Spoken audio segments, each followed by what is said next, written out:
하나님의 음성을 들으십시다. 창세기 19장 29절에서 30절입니다. 하나님이 그 지역의 성을 멸하실 때에 곧 롯이 거주하는 성을 엎으실 때에 하나님이 아브라함을 생각하사 롯을 그 엎으시는 중에서 내보내셨더라. 롯이 소알에 거주하기를 두려워하여 두 딸과 함께 소알에서 나와 산에 올라가 거주하되 그 두 딸과 함께 굴에 거주하였더니 아멘. 아브라함이 롯을 떠나라고 하는 이유가 소유 때문이 아니었음을 저희들이 몇 시간 동안 살펴보았습니다. 오늘은 조금 더 구체적으로 살펴보십시다. 성경에는 마치 소유가 많아서 둘이가 나누어지고 아브라함이 롯을 떠나라고 한 것처럼 기록이 되어 있지만 그 내면에는 실제로는 소유 때문이 아니라 그것을 강조하기 위해서 그런 성경의 기록이 되어 있다는 것을 살펴보고 있습니다. 성경의 기록대로 그들이 얼마나 소유가 많았으면 땅이 부족했겠습니까? 땅이 부족했다 이라거든요. 얼마나 소유가 많았으면 땅이 부족했을까요? 창세기 13장 6절에 그 땅이 그들이 동거하기에 넉넉하지 못하였으니 동거하기에 참 동거라는 단어를 우리 신약 시대로 가지고 오면 참 많은 의미가 있죠. 형제가 서로 동거한다. 이는 그들의 소유가 많아서 동거할 수 없었습니다. 왜 동거라는 단어를 굳이 넣었을까요? 소유 때문이라고 한다는 말입니다. 롯이 소돔과 고모라라는 곳을 나올 때에 그 많던 소유를 얼마나 가지고 나왔을까요? 한번 생각해 보셨습니까? 그 소유가 많아서 땅이 비좁을 정도로 소유가 많아서 나누어졌다면 롯이 소돔과 고모라를 떠나올 때는 그 많던 소유를 얼마나 챙겨 나왔겠느냐 이 말입니다. 창세기 19장 22절에 그리로 속히 도망하라. 내가 거기 이르기까지는 내가 아무 일도 행할 수 없노라 하였더라. 그러므로 그 성읍 이름을 소알이라 불렀더라. 거의 빈손으로 그것도 급히 눈앞에서 마누라가 소금 기둥이 되는 장면을 보고 롯은 혼비백산해서 도망을 쳤을 것입니다. 처음에는 안 나오려고 꾸역꾸역대고 느릿느릿거리다가 하도 안 되니까 하나님이 손을 이끌어서 끄집어낼 정도로 하다가 눈앞에서 마누라가 소금 기둥이 되니까 얼마나 놀랐겠습니까? 혼비백산에서 도망갔을 겁니다. 그러면 나 살려라 하고 뭐 손에 쥘 게 뭐가 있습니까? 그럼에도 불구하고 롯은 그 멸망의 순간에도 소유에 대한 미련을 버리지 못하고 지체했습니다. 19장 15절로 16절에 동기 틀 때에 천사가 롯을 제초가 이르되 일어나 여기 있는 네 아내와 두 딸을 이끌어내라. 이 성의 죄악 중에 함께 멸망을 가노라. 그러나 롯이 지체하며 미련을 두고 있었던 거죠. 그 사람들이 롯의 손과 그 아내의 손과 그 두 딸의 손을 잡아 인도하여 성 밖에 두니 여호와께서 그에게 자비를 더하심이었더라. 참 성경의 기록은요. 그냥 그들의 손을 잡아 이끌었다면 될 건데 롯의 손과 아내의 손과 두 딸의 손과 성령이 각 사람 머리 위에 하나씩 참 성경 기록이 세밀합니다. 섬세합니다. 많은 은유적인 표현이 있습니다. 지금 이 사건을 볼 때에 성도들이 이 땅에서 받아 누리는 물질의 복, 소유의 복이 어떤지를 깨닫게 하는 한 대목이 됩니다. 성경은 소유라는 참 재미있는 이유를 등장시켰습니다. 소유가 많음으로. 재물이죠. 하나님께서는 믿음의 사람들에게 이 세상의 땅, 이 세상의 소유를 떠나게 하십니다. 계속해서 떠나라 합니다. 그러면 믿음의 사람들은 그 하나님의 말씀에 따라 순종합니다. 그런데 순종하고 나니까 하나님은 이 땅의 소유, 이 땅의 재물을 떠나라고 명령하시고 믿음의 사람들은 그 말씀에 따라 그냥 묵묵하게 순종해서 본토와 친척과 아비집을 떠났는데 떠나고 쫓겨 있어 보니까 뒤에 보니까 재물이 전에보다 더 많은 거예요. 하나님의 독특한 이 축복의 방법입니다.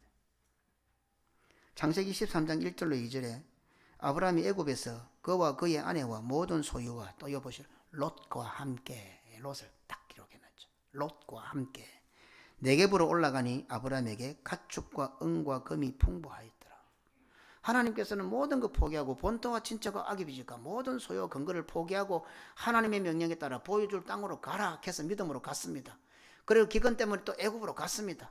또 애굽을 떠나라 또 떠났습니다. 떠났는데 믿음의 사람은 명령을 따라 갔을 뿐인데 뒤로 돌아보니까 이전보다 재물이 더 많아진 거예요. 아브라함만 그렇습니까? 믿음의 사람의 그 역사를 보면요, 수많은 간증들이 있습니다.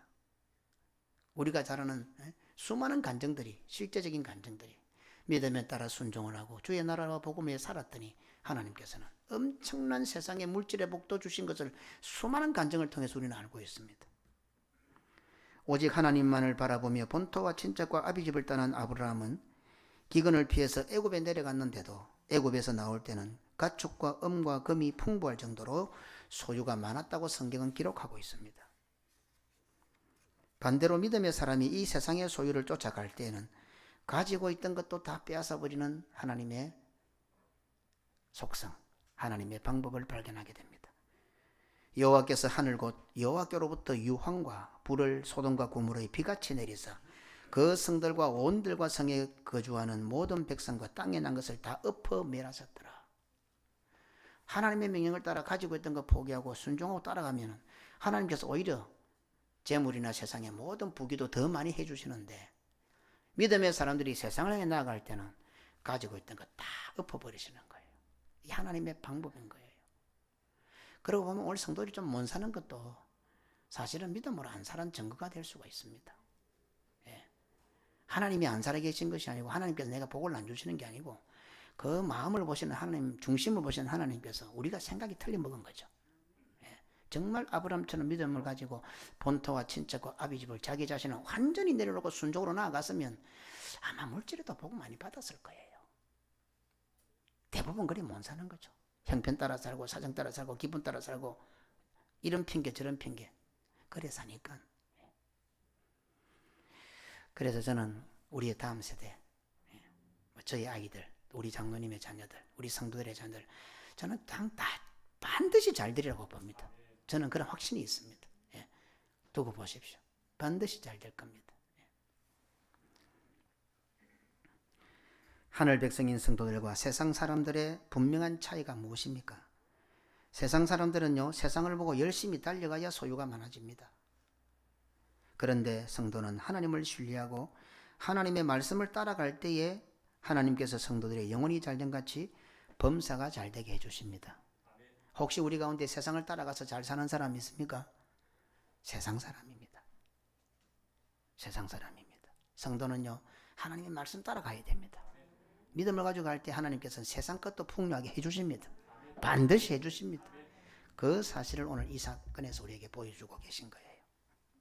그러니 사람의 제일 된 목적은 하나님을 영화롭게 하고 그를 영원토록 즐거워하는 것이라는 소교리 문답 제1문은 우리가 하나님을 위하여 헌신하고 희생하고 충성하는 의미보다도 하나님께서 우리를 더욱더 부유하게 해주시고 많은 소유를 가지게 해주시는 방법이 된다고 볼 수가 있습니다. 왜요? 하나님을 영화롭게 하고 그를 영원토록 즐거워하면 우리는 그 말씀 따라 살았는데 본토와 친척과 아비집을 떠났는데 나 자신을 부인하고 떠났는데 하나님은 어떻게 해요? 아브라함에게 은과 금과 양들이 양떼가 물질도 풍요하게 만들어 주시거든요. 그러니까 우리가 하나님의 영광을 위해 살면은 알고 보면 어떻게 해요? 우리에게 복 주시는 방법인 거예요. 이 세상의 소유와 물질에 대한 복도 그것 때문에 주시는 거예요. 복 받는 비결인 거예요, 그게.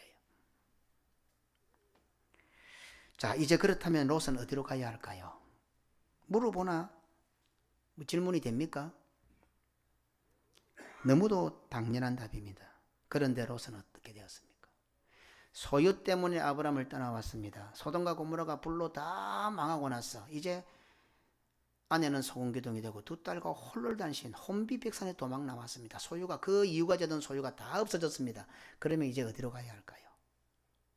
소유 때문에 아브라함을 떠나왔다면 어찌 보면 하나님께서 그 소유를 다 없애버렸습니다.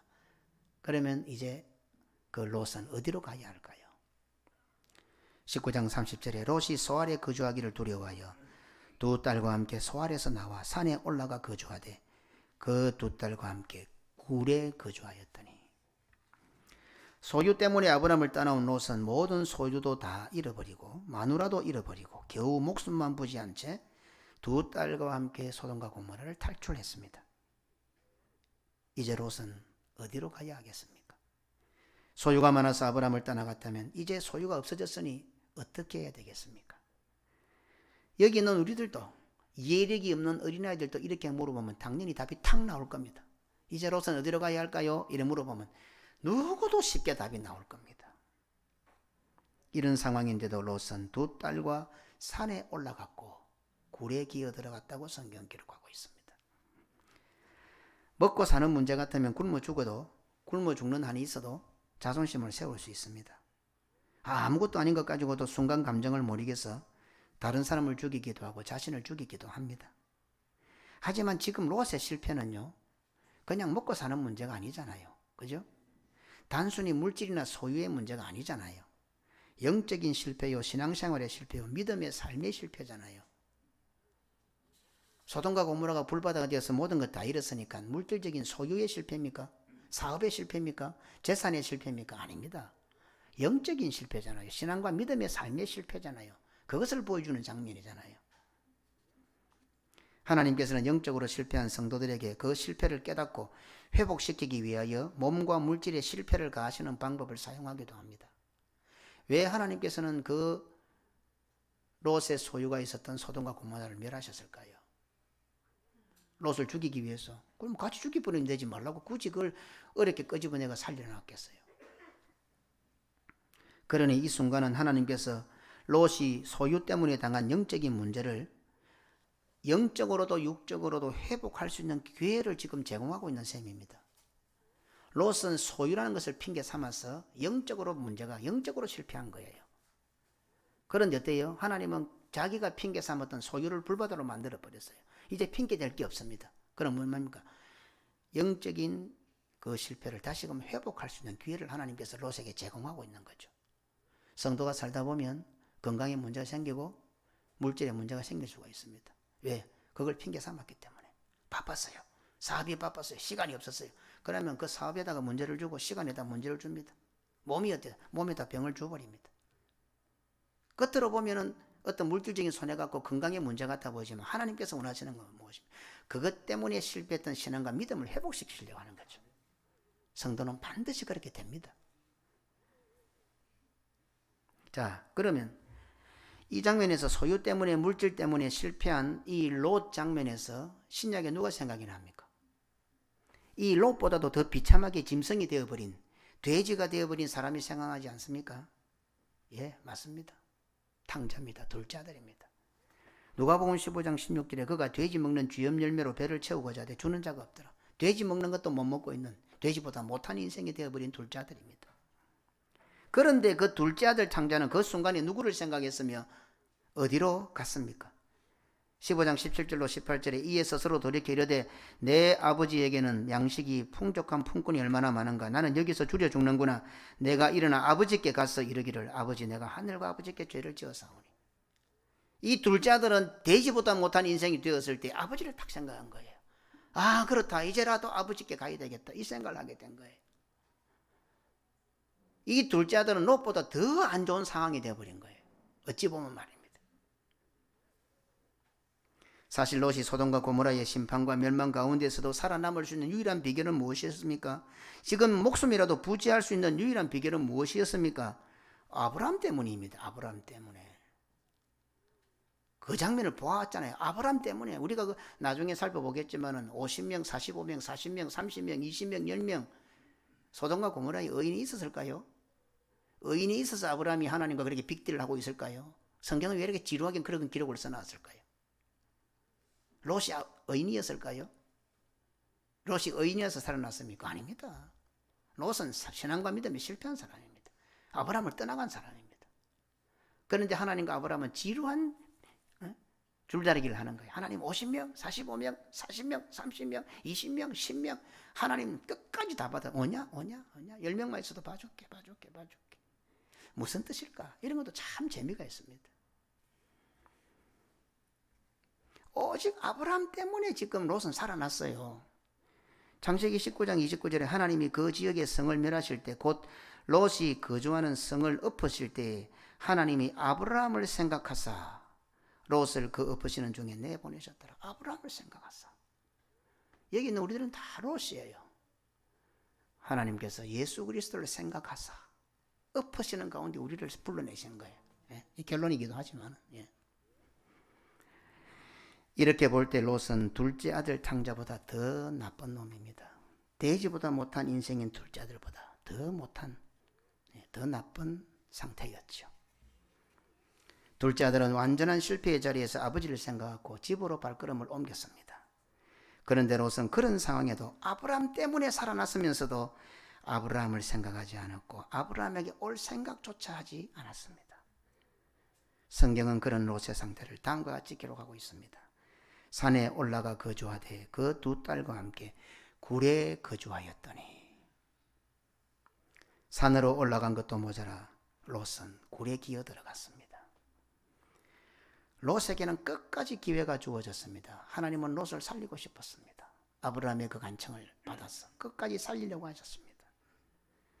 이 정도 되면 기본적인 상식만 있어도 소유 때문이 아니라는 것을, 소유 때문이라고 핑계를 달아 아브라함을 떠난 것이 얼마나 잘못된 것인지 사람이면 깨달을 수가 있습니다. 이 정도 되면 말입니다. 그죠? 다 끝났습니다. 마누라도 소금기둥 되었습니다. 내가 소유를 핑계 삼아 아브라함을 떠나온 것이, 그래도 처음에는 삼촌 아브라함과 본토와 친척과 아비집을 떠나온 믿음의 행진이 있었는데 내가 믿음을 저버렸구나. 이 정도 생각할 수 있습니다. 바보라도 하겠습니다. 그죠? 이때라도 롯은 아브라함을 생각해야 했고 아브라함에게로 돌아갔어야 했습니다. 신앙생활, 교회생활, 믿음의 삶은 어려운 방정식을 푸는 것이 아닙니다. 가장 기본적인 신앙자세 믿음만 있어도 수많은 기회를 잡을 수가 있습니다. 그 기회들을 놓치는 가장 큰 걸림돌이 무엇이라고 생각하십니까? 오늘 롯은 왜 그 기회를 놓쳤을 것 같습니까? 바로 소유입니다. 성경이 말하는 소유는 무엇일까요? 자기입니다. 자기요.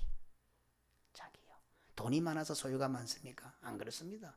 돈 많은 사람도요, 모든 것 내려놓고 멋있게 사는 사람 많습니다. 쥐뿔도 없는데 자기가 많은 사람이 있어요. 그죠? 쉽다 아닙니까? 오늘 성경이 말하는 소유, 아브라함을 떠나가게 만들었던 소유가 뭡니까? 돈 같아요? 아닙니다. 자기입니다. 자기 자신. 그래서 예수님께서는 자기 자신을 부인하라 그렇게 말씀하신 거예요. 자기를 가지고서는 주님 못 따라가기 때문에. 자기가 많으면 많을수록, 자기 자신이 많으면 많을수록, 자기라는 소유가 많으면 많을수록 기회를 잡지 못합니다. 아니, 아브라함을 떠날 수밖에 없습니다. 누가복음 23장 42절로 43절에 이르되 예수여 당신의 나라에 임하실 때에 나를 기억하소서 하니 예수께서 이르시되 내가 진실로 네게 이르노니 오늘 네가 나와 함께 나군에 있으리라 하시니라. 자, 무슨 장면인지 아시겠죠? 이 한편 강도가 이렇게 말하기가 쉽겠습니까? 잠시 후면 죽습니다. 십자가형을 받을 정도로 인생을 살아왔습니다. 앞으로 십자가에, 내일이면 십자가에 달릴 것도 아니고 십자가에 달려 있습니다. 혹시라도 내일 십자가에 달릴 것 같으면 오늘이라도 회개해서 무슨 방법이 있을란가 그런 기대가 있지만 지금 이제 이 강도는 십자가에 달려 있어요. 이제 곧 죽어요. 무릎이 꺾일 거고 뼈가 부서질 것이고 모래 위에서 벌레들이 올라와 내 몸을 파먹을 것이고 이제 곧 얼마 있지 않으면 까마귀가 나타나서 내 눈을 파먹을 거예요. 이 강도는 죽어요. 지금 죽는 순간이래요. 희망이 있는 게 아니고요. 이미 십자가의 형을 받고 십자가에 달려 있어요. 어떻습니까? 미련이 있습니까? 미련을 가질 수 없어요. 0%도 없어요. 1%는 고사하고 이미 십자가에 달려 있단 말이에요. 이제 죽는단 말이에요. 막 가는 인생이 아니라도 막 가는 순간입니다. 이 순간이. 뭐 죽는데 뭐 지금. 그러니까 이 오른편 강도가 당신의 나라 임할 때 나를 기억해달라고 고백한 그 고백이 전적인 하나님의 은혜인 거예요. 막 가는 판에 무슨 그런 고백을 필요해요. 뭐 폼 잡을 일이 있어요. 지금 까마귀가 날라서 내 눈 파묻고 뭐 지금 뭐 다리 꺾기 죽고 피 흘리고 죽는 장면에 무슨 벌거벗고 만천하의 수치가 드러나고 있는데 그게 무슨 내가 뭐 폼을 잡을 거겠어요. 끝난 인생이에요. 그런데 이 한편 강도가 어떻게 이런 위대한 고백을 할 수 있죠? 당신의 나라에 임하실 때에 나를 기억해 주소서. 어떻게 살아서는 십자가형을, 로마 사람들도 어지간하면 십자가형을 안 때린대요. 너무 고통스럽고 비참하고 주체스럽기 때문에. 그런데 십자가에 달렸어요. 끝난 인생이에요. 그런 사람이 무슨 이런 위대한 고백을 할 수가 있어요. 그러니까 오늘 우리들이요, 예수님을 나의 구주로 믿습니다. 이 고백은요, 한편 강도가 그 십자가상에서 예수님을 향해 당신의 나라 임할 때 나를 기억해달라는 그 고백과 동일한 고백인 거예요. 멋진 고백이잖아요. 전적인 하나님의 은혜예요. 자기 의지가 아닌 거예요. 이거는요. 예수 믿습니까? 전적인 하나님의 은혜라고요. 이게 전적인 하나님의 은혜라고. 이게 어쨌든 이 강도는 마지막 순간, 그 어떤 희망도 없는 순간, 도무지 죽음 외에는 기대할 수 없는 그 절대절명의 순간, 마지막 호흡이 이제 끝나는 그 순간에 그 자신에게 주어진 기회를 놓치지 않았습니다. 여기에서 또 한 가지 위대한 발견이 있습니다. 기회란 예수님과 함께 있을 때 주어지는 것이다. 제가 그렇게 문장을 적었어요. 지금 상황이 자기에게는 단 1%의 어떤 가능성도 없지만 그 옆에 예수님이 계셨던 거예요. 우리 인생의 기회는요, 예수님이 계셔야 기회가 주어지는 겁니다. 그죠? 우리는 끝났지만 그냥 옆에 예수님이 계실 때는 그것도 기회가 되는 거예요. 환경과 형편과 처지와 상황의 문제라고 우리는 아우성을 칩니다. 오늘 주일날 교회 와서도 그 이야기를 많이 할 거 기도하면서 상황이 어떻고 형편이 어떻고 뭐 여건이 어떻고 처지가 어떻고 내 기분이 어떻고 감정이 어떻고 뭐 이래가 안 되고 저래가 안 되고 험한 말을 할 수 있을 것입니다. 지금 그러한 것들이 이 한편 강도에게 이유가 되겠습니까? 그 짧은 순간에 내가 뭐 부모가 어떻고 어떻게 살아왔고 내게 뭐 그런 말들을 할 시간조차 없습니다. 오늘 이 한편 강도의 유일한 기회는 뭡니까? 예수님께서 계시느냐 안 계시냐. 예수님께서 옆에 있었기 때문에 그 강도에게는 기회가 주어진 겁니다. 마지막 한 호흡, 마지막 한 맥박도 예수님의 곁에 있으면 낙원에 이르기에 충분한 시간이 됩니다. 똑같은 상황이 있으면서도 끝까지 자기 자신이 많았던 자는 상반된 길을 걸어가게 됩니다. 누가복음 23장 39절에 달린 행악장 중 하나는 비방하여 이르되 네가 그리스도가 아니냐 너와 나를 구원하라 하되. 똑같은 상황입니다. 똑같은 상황. 곁에 그도 예수님이 계셨습니다. 예수님이 안 계신 게 아닙니다. 오늘까지 살아왔던 길은 달랐을지 몰라도 그 두 강도는 지금 마지막 순간에만이라도 똑같은 상황을 맞이했습니다. 그들이 어떤 인생을 살았는지 모르겠어요. 그들의 가정이 어떻고 그들의 스펙이 어떻고 그들이 어떤 인생을 살아왔는지 모르지만 적어도 마지막 순간 그 순간만은 중간에 예수님을 모셔놓고 양가에 똑같은 상황으로 있는 거예요. 그리고 이제 자신들에게 있어서는 이 땅의 삶은 마지막 순간입니다. 위대한 고백을 했던 다른 한편 강도와 동일하게 그도 예수님 곁에서 지금 매달려 있습니다. 그런데 한 사람은 낙원으로, 한 사람은 영원한 지옥으로 결과가 났습니다. 이 장면은요, 지금 예배를 드리고 있는 우리들에게 무서운 경고로 다가옵니다. 예수님이 곁에 있을 때 기회가 되기도 했지만 예수님이 곁에 있음에도 불구하고 기회를 못 잡은 무서운 경고입니다. 지금 우리는 똑같은 상황에 있습니다. 제가 사실 예배 드리러 오기 전에 이것이 너무 좋아가지고 우리 목사님들, 후배 목사님들 좀 배우는 그 방이 있어요. 그 방에다가 이걸 올렸다면 너무 다들 감동이 돼가지고, 예. 하나님의 보좌 앞에서 함께 예배의 자리에 똑같은 모습으로 지금 하나님의 목전 앞에 우리가 앉아 있습니다. 그러기에 예수님의 십자가 좌우에 있는 두 강도는 지금 나를 발견하기에 충분합니다. 우리가 지난 주간 어떻게 살았는지 물론 다 다릅니다. 그러나 지금 예배 드리는 순간만은 똑같은 공간에 똑같은 시간에 똑같은 말씀으로 똑같은 상황에 놓여 있습니다. 지금 하나님 앞에서는 우리의 어떤 외모나 우리 가진 어떤 스펙, 하나님 그거 안 보십니다. 사무엘상 16장 7절에 여호와께서 사무엘에게 이르시되 그의 용모와 키를 보지 말라. 내가 이미 그를 버렸노라. 내가 보는 것은 사람과 같지 아니하니 사람은 외모를 보거니와 나 여호와는 중심을 보느니라 하시니라. 우리 모두는 지금 예수님의 좌우편에 있는 한 강도처럼 똑같은 상황에 지금 놓여 있는 거예요. 그래서 이 말씀이 얼마나 은혜가 되든지 우리는 어떻습니까? 지난 한 주간을 어떻게 살았으며 어떤 형편, 어떤 상황도 하나님께서 별로 따지지 않으실 것이라는 그런 생각이 드는 거예요. 사실 우리는 예배 시간 참석할 때마다 지난 한 주간을 생각하면서 우리의 잘못이나 실수, 죄에 대해서 하나님 앞에 내놓고 회개하고 그런 시간을 갖습니다. 예, 그걸 해야 됩니다. 그런데 오늘 십자가에 달려있는 두 강도를 보면서 우리는 그래 해야 되는데 하나님은 굳이 그래 안 하실 것 같은 생각이 드는 거예요.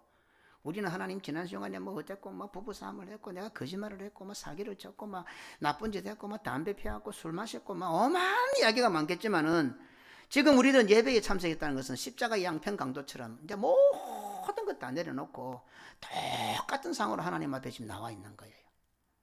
우리는 당연히 그런 절차를 밟아 나가야 되겠지만은 하나님 아버지는 안 그러실 것 같다는 생각이 오늘 아침에 문득 들은 거예요.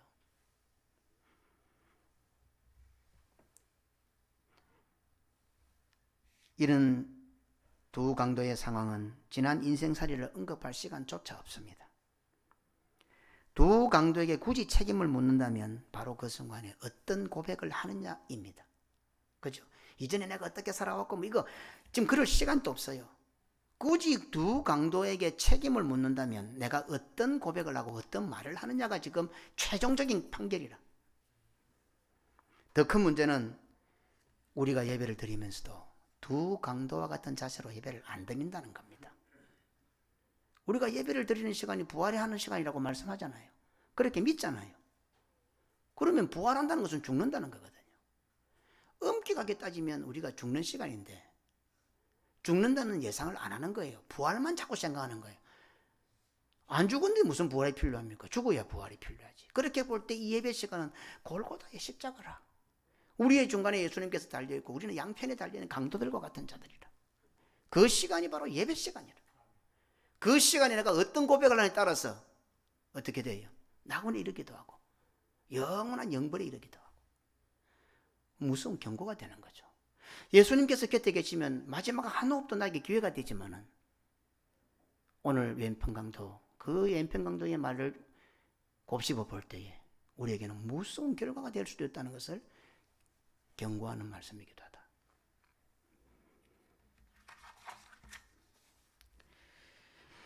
그러기에 오늘날 대부분의 목사와 장로들은 예배 자리에서 어떤 말을 할 것 같습니까?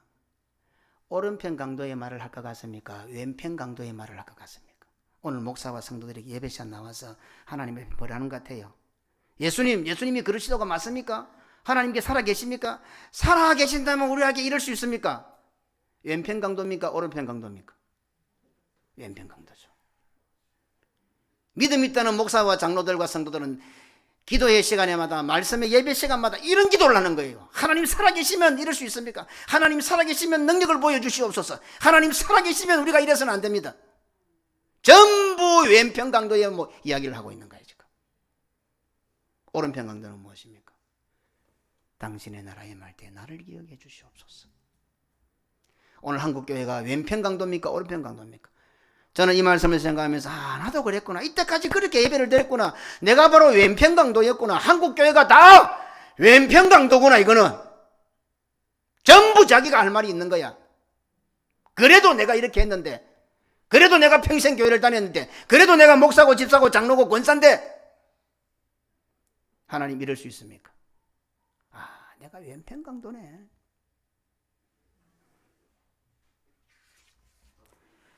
오늘 예배의 시간에 우리는 두 강도 중에 어느 사람에게 속할 것 같습니까?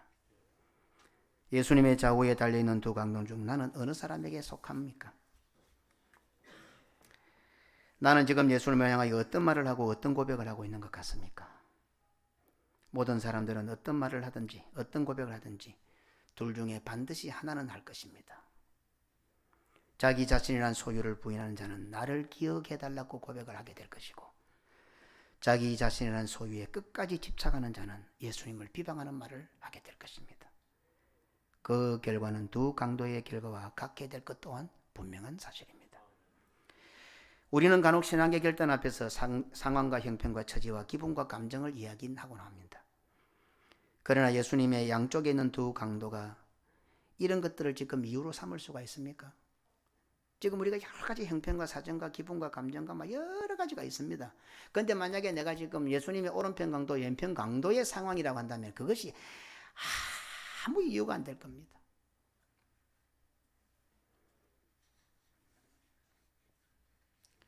교회 생활, 신앙생활함에 있어서 내놓는 상황과 형편과 처지의 이유들은 자기 자신이라는 소유가 많기 때문이요, 자기 자신이라는 소유를 부인하지 못하는 비겁한 변명이라는 사실을 꼭 기억하시기 바랍니다. 교회를 위해서요, 성도들을 위해서요, 뭐 교회를 위해서 바르게 소리하는 건 아닙니다. 자기가 많기 때문에, 자기라는 소유가 많기 때문에 하는 비겁한 변명입니다. 우리 고신교회는요, 주님 앞에 모일 때마다, 예배 드릴 때마다 아버지 나라에 임할 때 나를 기억해 주옵소서. 주여, 당신의 나라에 임할 때 나를 기억해 주옵소서. 거기에 형편과 처지가 무슨 이유가 됩니까? 이전에 내가 어떻게 살아왔다, 그게 무슨 이유가 됩니까? 지금 바라보고 죽어가는 상황에 무슨 이유와 변명과 핑계가 다 그것이 근거가 되겠습니까? 예수님의 십자가 좌우에 달린 성도들을, 강도들을 통해서 성경은 우리들에게 통렬하게 지적해 옵니다. 너무 쉽게 우리에게 다가옵니다. 이런데도 잘 모르시겠습니까? 안 깨달아집니까? 강단에서 선포되는 말씀이 내 귀에 들리십니까? 자기라는 산에 높이 올라가 있으니 소리도 잘 안 들릴 뿐 아니라 온갖 메아리가 뒤섞여서 올바른 소리가 들릴 리가 없습니다. 똑같은 공간에, 똑같은 시간에, 똑같은 마이크를 통해 똑같은 목사가 똑같은 말씀을 전합니다. 어떤 사람은 그 말씀이 하나님 말씀으로 귀에 쏙쏙 들어오는 사람이 있는가 하면 웅웅웅 그냥 메아리처럼. 왜요? 자기라는 산에 올라가 있으니까. 높이 올라가 있는 거예요. 자기라는, 소유가 많은 말수록 자기라는 산에 높이 올라가 있으면 들리지도 않아요. 예? 아무리 산꼭대기에서 막 감을 질러도 밑에서 하는 소리가 들린다더라도 여기저기서 야오 이 산꼭대기 저 산꼭대기 똑같은 사람들끼리 몰려가지고 야오 해서 하니까 그 소리만 들리고 웅 들릴 뿐이지 말씀은 안 들리는 거예요. 그것도 모자라 자기 자신이란 동굴 속에 깊이 들어가 틀어박혀 있습니다. 산에 올라가도 잘 안 들리는데 그 안에 있는 굴 속에, 자기라는 굴 속에 들어가 버립니다. 무슨 소리인지 웅웅거릴 뿐입니다. 오직 소리 하나만 들립니다.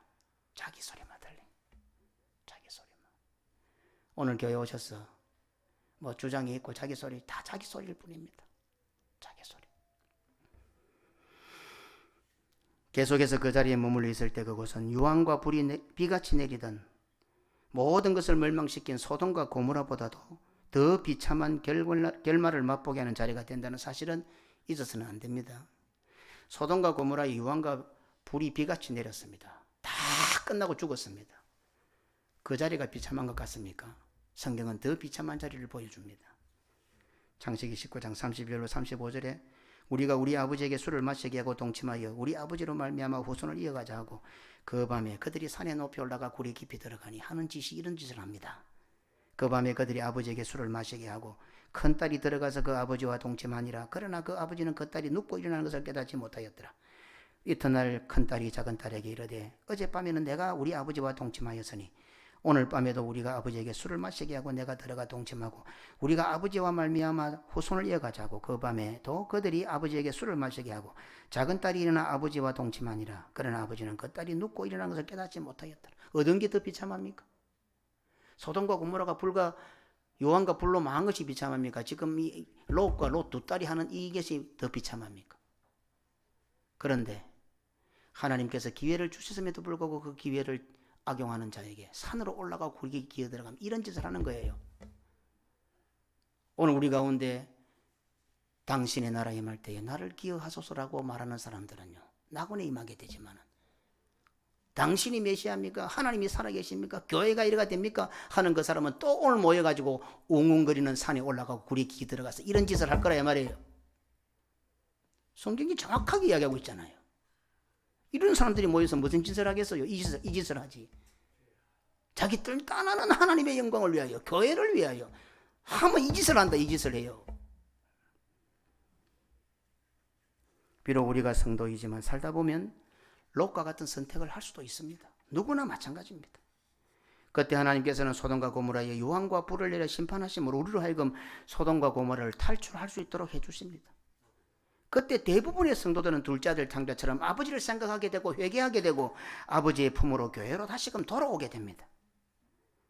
이렇게 될 때는 소돔과 고모라의 멸망이 성도에게는 위기가 아니라 기회가 되는 셈입니다. 하지만 안타까운 것은 롯과 같은 길을 걸어서 가룟 유다와 같은 결말을 보는 경우가 허다히 있다는 겁니다. 창세기 19장 36절 38절에 롯의 두 딸이 아버지로 말미암아 임신하고 큰딸은 아들을 낳아 이름을 모압이라 하였으니 오늘날 모압의 조상이요, 작은 딸도 아들을 낳아 이름을 벤암미라고 하였으니 오늘날 암몬 자손의 조상이었더라. 하나님의 영광을 위하여 씨를 이어야 한다는 그 신앙을 가지고 나아갔는데, 맞지요? 굴에 들어가서 웅얼이 저끼리 막 했는데, 저것들도 뭐 하나님께서 여자의 후손에 대한 그걸 갖다가 해가지고 막 방법을 찾아서 알을 낳았는데 결국은 이스라엘의 대적이 되는 모압과 암몬을 낳게 되는 거예요. 교회를 위한 겁니까? 성도들을 위한 겁니까? 복음을 위한 겁니까? 대적이 되고 있는 거죠. 가룟 유다는 산보다 굴보다 더 분간할 수 없는 어둠으로 나아갔습니다. 롯은 모압과 암몬의 조상이 되었을지 모르겠지만 오늘 2000년이 지나 예수 그리스도를 뒤를 이어서 가룟 유다는요, 산도 아니고 굴도 아니고 어둠으로 가요.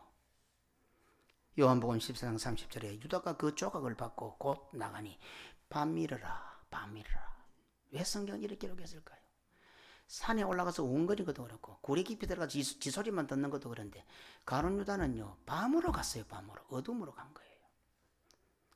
예수님의 제자가 예수님께서 직접 집례하신 성찬에 참여하고 밤으로 갔다는 성경 기록은 오늘 우리를 너무도 당황스럽게 만들고 가슴 아프게 만듭니다. 오늘 예수님을 대신하여 제가 장로님들과 함께 성찬을 집례하고 여러 성도들은 떡과 잔을 마셨습니다. 떡과 잔을 마시고 밤으로 가는 성도들이 있을 겁니다. 무섭지요? 무섭습니다. 무서워해야 합니다. 성도들 너무 겁이 없는 것 같아요. 겁내야 됩니다. 하나님 교회는 하나님 무서워해야 돼요. 교회 겁내야 돼요.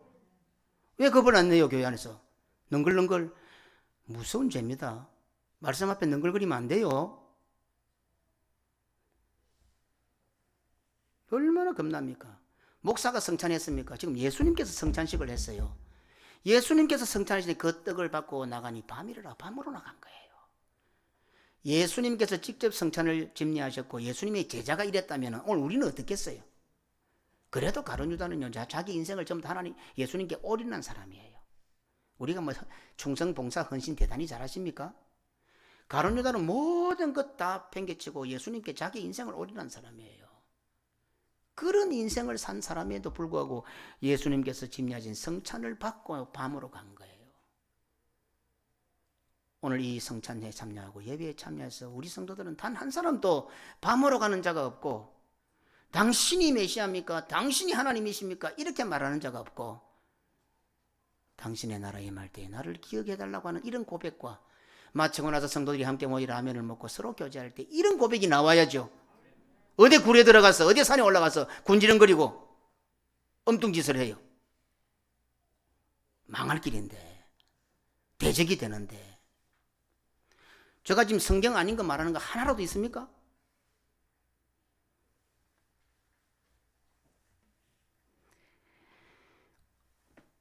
롯은 아브라함을 떠나갔지만 가룟 유다는 예수님을 떠나갔습니다. 그러면 강도가 어떻습니까? 강해집니다. 롯은 아브라함을 떠나갔잖아요. 그런데 예수님의 제자 가룟 유다는 예수님을 떠나간 거예요. 2000년 지나서 강해졌지요. 가룟 유다의 뒤를 이어 2000년 오늘 우리들에게 적용해 봅시다. 그럼 강해지겠습니까? 약해지겠습니까? 그 강도는 훨씬 더 강한 거예요. 오늘날 우리 성도들이 교회를 떠나가는 것은 롯보다도 가룟 유다보다도 더 심각하고 무서운 결과를 초래하게 된다는 것을 성경은 경고하고 있는 겁니다. 아브라함이 롯을 떠나라고 한 이유가 무엇일 것 같습니까? 롯이 아브라함을 떠난 이유는 무엇일 것 같습니까? 소유 때문일 것 같습니까? 이래도 소유가 많아서일 것 같습니까? 그래서 돈 구하기가 어려웠겠습니까? 지금 내가 나라는 산에 높이 올라가 있는 이유는 무엇이겠습니까? 아마 우리 대부분 또 다 자기라는 산에 올라갑니다. 그죠? 안 가면 좋겠는데. 그러다가 요새 전부 다 또 등산하라 하니까, 건강이 좋다니까 세상에 하는 그 버릇이 담아서 교회 와서도 전부 또 등산으로 올라가네. 전부 자기라는 산에 다 올라간다고 또. 예배 마치자마자 전부 옷 갈아입고 다 다 신발끈 쪼매고 자기 생각, 자기 기분, 자기 감정이란 산에 다 기어 올라가. 높이 높이 올라가고 힘 좋은 사람은 끝까지 올라가. 꼭대기까지 올라가. 예? 내 경험에 막 내 체험에 막 내가 이때까지 예수 믿어 왔는데 하고 막 끝까지 산 꼭대기까지 올라가고 막 올라가서 올라가고 깊은 굴이 있더라. 좋더라 하고 굴 속으로 다 들기 들어간다. 우리 모습 안 같아요? 지금 내가 나라는 동굴 속에 깊이 들어가 있는 이유가 무엇일 것 같습니까? 소돔과 고모라가 망해서 그렇습니까? 아무리 살아도 답이 없어서 그렇습니까? 사업이 실패했어요? 생활이 궁핍했어요? 더 이상 갈 곳이 없었어요? 오늘 성경은 우리 성도들에게 무엇을 말씀하고 싶으신 겁니까? 왜 이 성경을 이렇게 기록해 놓았을까요? 오늘 하나님 아버지께서는 성경의 기록을 통해서 2021년을 살고 있는 새로운 역사를 써가야 할 우리 고신교회 성도들에게 무엇을 말씀하고 싶으신 겁니까? 이제 새 역사를 시작할 겁니다. 롯이 아브람을 떠난 잘못도 소돔과 고모라를 택한 잘못도 하나님께서는 유황과 불로 다 소멸해 주셨습니다. 우리는 소돔과 고모라의 불과 유황이 내리니까 뭐 심판받았다 생각할지 모르지만 잘 들어보세요. 롯이 아브람을 떠난 잘못도 그 소유란 것을 핑계 삼아서 떠나왔는데 하나님께서 그 아브람이 핑계 삼아 모든 잘못을 불과 유황을 내리심으로 다 태워버린 거예요. 소멸시켜 주신 거예요. 심판은 구원으로 이르게 하는 첩경입니다. 하나님의 심판을 심판으로 받아들일 때에 구원의 길로 나아가게 됩니다. 12월 마지막 달을 믿음으로 받을 때 1일이란 새 희망이 우리를 기다리고 있습니다. 그러나 12월을 그렇게 지나지 않는 사람은 1월 또 새 역사가 안 됩니다. 그 사람한테는. 이런 마음으로 우리가 준비를 하지 않으면 새 성전에 들어가도 그 사람은 여전히 구 역사의 헌 사람으로 남아 있습니다. 절대로 새 역사를 못 씁니다. 그리고 하나님께서는 친히 롯의 손을 잡아 이끌어 소돔과 고모라를 탈출시켜 주셨습니다. 그러나 롯이 지체함에 그 사람들이 롯의 손과 그 아내의 손과 두 딸의 손을 잡아 인도하여 성 밖에 두니 여호와께서 그에게 자비를 더하심이었더라. 자, 그렇다면 이제 롯은 어디로 가야 하겠습니까? 오늘 우리들에게 주어지는 하나님의 질문입니다. 성경이 우리에게 질문을 하고 있습니다. 그와 같이 살았던 롯 같은 내가 하나님의 손에 이끌려 오늘까지 왔습니다. 그렇다면 너희들은 어디로 갈래? 소돔과 고모라를 탈출시키신 하나님께서 롯에게 원하셨던 것이 무엇일까요? 나를 이 자리로 인도하신 하나님께서 나에게 원하시는 것과 무엇일까요? 오도 가도 할 데가 없어서라도 아브라함에게 가야 안 되겠습니까? 정말 비참하지만 되지보다 못하지만 주염 열매도 없지만 오도 갈 때라도 없었어라도 어떻게 해요? 아브라함이 가야죠. 아니 하나님께서 아브라함을 생각하게 하고 아브라함에게로 돌아가도록 아브라함에게 가지 않으면 안 되도록 오늘 하나님께서는 롯에게 막다른 골목으로 몰아주셨습니다. 그렇잖아요. 지금 상황을 보십시오. 롯은 아브라함에게 안 가면 안 됩니다. 그러니 이렇게 해서 만들어주신 것이 하나님의 은혜죠. 지가 뭐 아브라함을 생각하고 아브라함에 가고 싶은 마음이 들게 한 것이 아니라 이제 모든 상황에 롯을 하나님께서 아브라함을 생각할 수밖에 없고 아브라함에게로 돌아가도록 하나님께서는 막다른 골목까지 몰아넣으신 거예요. 하나님께서 아브라함을 생각하사 롯에게 은혜를 베푸신 것처럼 오늘 이 예배의 자리를 불러주신 것은 하나님께서 우리 예수 그리스도를 생각하사 우리에게 은혜를 베풀어 주신 거예요. 우리를 막다른 골목까지 몰아주신 거예요. 그러면 이제 우리는 예수님의 양편 강도 중에 어느 강도의 편을 택하겠냐.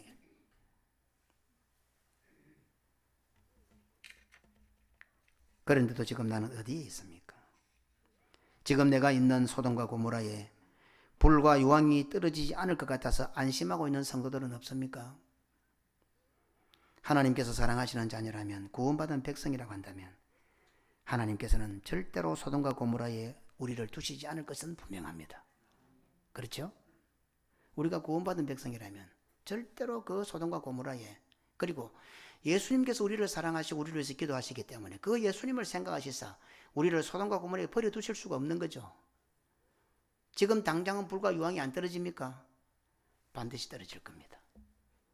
반드시 떨어질 겁니다. 아니 떨어져야 합니다. 그래야 기회가 있으니까요. 우리가 인생을 살다 보면 롯과 같은 길을 가는 경우가 종종 있습니다. 그때마다 소돔과 고모라의 유황과 불이 떨어지기 전에 소돔과 고모라에서 나오는 성도가 되시기를 주님의 이름으로 축원합니다. 내 마누라가 소금 기둥이 되기 전에 소돔과 고모라에서 나오시기를 주님의 이름으로 축원합니다.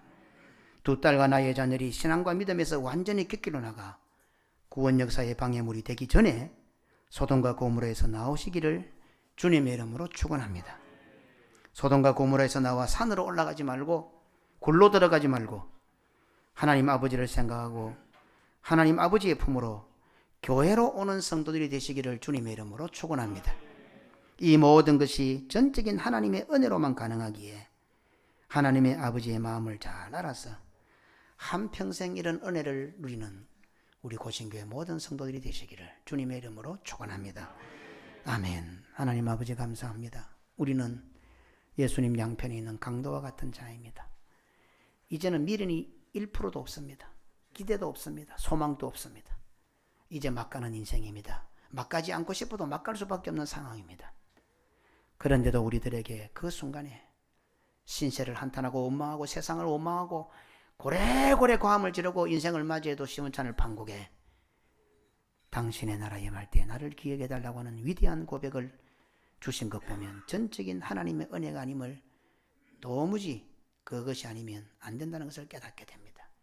우리는 이 시간 모두가 다 예수님을 나의 구주로 고백합니다. 이것이 저절로 내 자유로 된 것이 아니라 전적인 하나님의 은혜임을 다시 한 번 더 깨닫게 됩니다. 하나님, 나는 예수님의 오른편 강도입니까? 왼편 강도입니까? 오늘 이 예배의 시간에 성찬에 참여하고 밤으로 가는 가룟 유다는 되지 않을지, 오늘 예배를 드리고 또다시 자기라는 산에 올라가고 또다시 자기라는 굴에 깊이 들어가서 말로는 주장으로는 하나님의 영광을 위하여 교회를 사랑하고 성도들을 위하는 위대한 명분을 달았지만 결국 암몬과 모압의 조상이 되는 하나님의 구원 역사, 이스라엘의 대적이 되는 결과를 초래하지 않을지 우리는 지난날의 모든 역사를 뒤돌아보며 다시금 두렵고 떨리는 마음으로 이 자리에 앉은 모든 성도들은 예수님의 오른편 강도가 되어 오늘도 이 예배 이후에 당신의 나라에 임할 때 나를 기억해 달라고 고백하고 오늘 네가 나와 함께 나고네 있으리라는 그 주님의 음성이 우리 모든 성도들에게 다 들려져서 오늘 하루의 이 주일이 우리 모든 성도들에게는 낙원과 같은 삶이 될 수 있도록 우리 주님 꼭 함께하여 주옵소서. 구주 예수님 이름으로 기도드리옵나이다. 아멘.